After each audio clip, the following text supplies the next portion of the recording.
Daniel Jones to San Francisco. Could this actually be a thing? And you might be asking, well, why are you bringing this up? Because we have the big dogs in the NFL reporting that the 49ers are expected to show interest in adding Daniel Jones. As we know, Daniel Jones was released, or he's actually waived from the New York Giants. He's expected to clear waivers because no one's going to pick up his bloated contract. And as a result of that, he will be free to sign wherever he wants.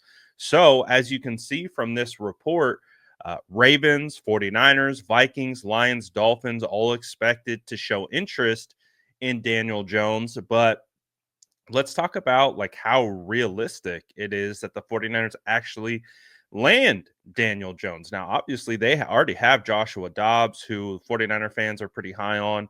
They have Brandon Allen, who's going to get the start today in place of Brock Purdy, and of course, Brock Purdy. And they have Tanner Mordecai on the practice squad, who showed some promise in the preseason as an undrafted free agent rookie out of Wisconsin.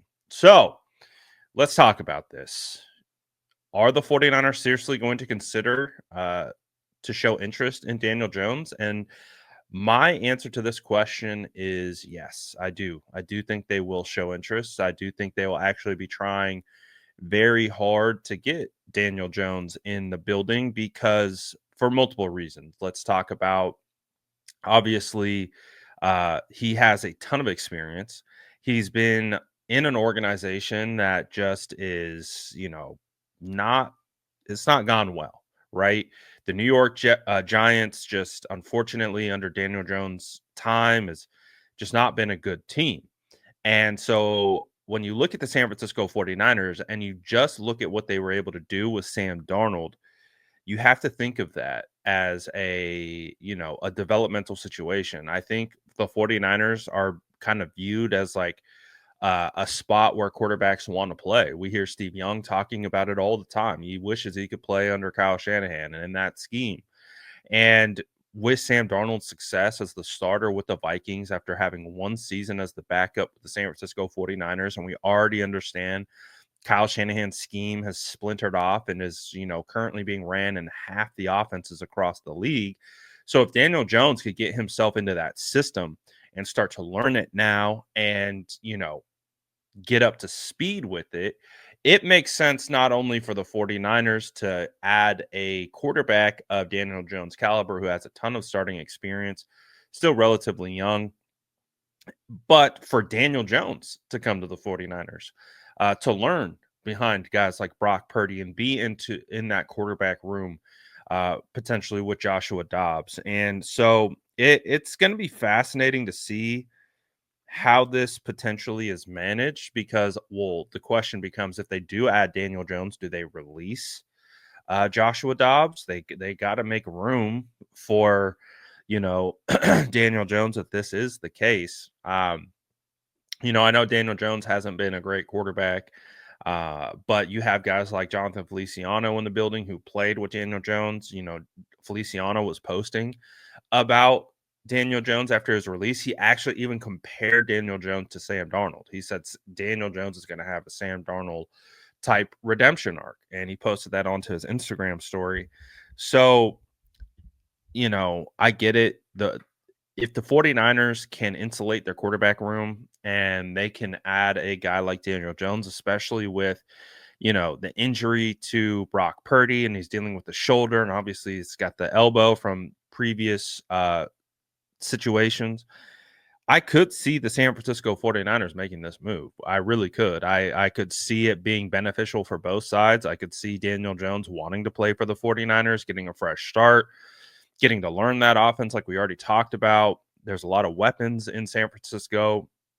And, I get that probably most fans don't think that Daniel Jones is a good quarterback, and he really hasn't been a good quarterback in this league, but he's got physical tools, he's got traits, and he just hasn't been in a good system. And you never know what the right environment could do for a player like Daniel Jones, who was a top 10 pick, coming out of Duke. Some might say he was overdrafted, but hey, he was still a top 10 pick. And the 49ers have kind of, you know, with most recently the Sam Darnold situation, I think could be a selling point to Daniel Jones to come in on the minimum and be a backup for the remaining portion of the season and see where that leads. Whether that's another contract with the 49ers or he goes and signs elsewhere. But when you look at the list of teams, I mean, Ravens, they've got Lamar Jackson. There's no, and they don't run a similar scheme. So it just doesn't feel like a crazy, it doesn't feel like it makes a ton of sense.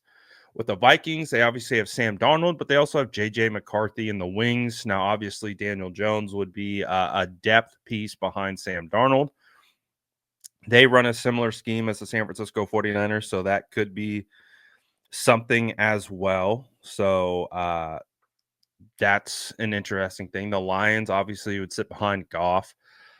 So no chance at starting there unless an injury. And then Dolphins, Tua, uh, similar scheme to the 49ers with Mike McDaniel, obviously would sit behind Tua. Tua has been injury prone over these last couple of years, so maybe there's a chance that he would be able to get some playing time. But I don't know. It feels like if the San Francisco 49ers wanted this to happen, I feel like they could make this happen.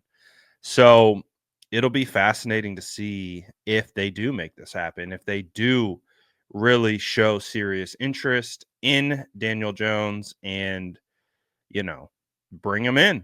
I do think they could do that. So I don't know.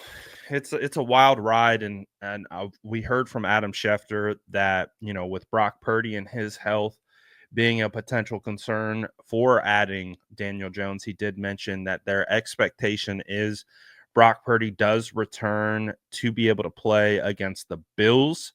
So he is expected to return next week. It doesn't sound like it's a serious injury. Doesn't sound like he's going to miss any additional time. But hey, the San Francisco 49ers, as it stands right now, you know, it might make sense to insulate, you know, because again, we're looking at this situation right now where the 49ers are about to head into a must-win game. And when we say must win, it's to keep their playoff hopes alive against the Packers. And they're trotting out Brandon Allen. Now, they internally have a ton of confidence in Brandon Allen. Fans externally out of the organization just look at him as an unknown. At least with Daniel Jones, you know what he is, you know he can run.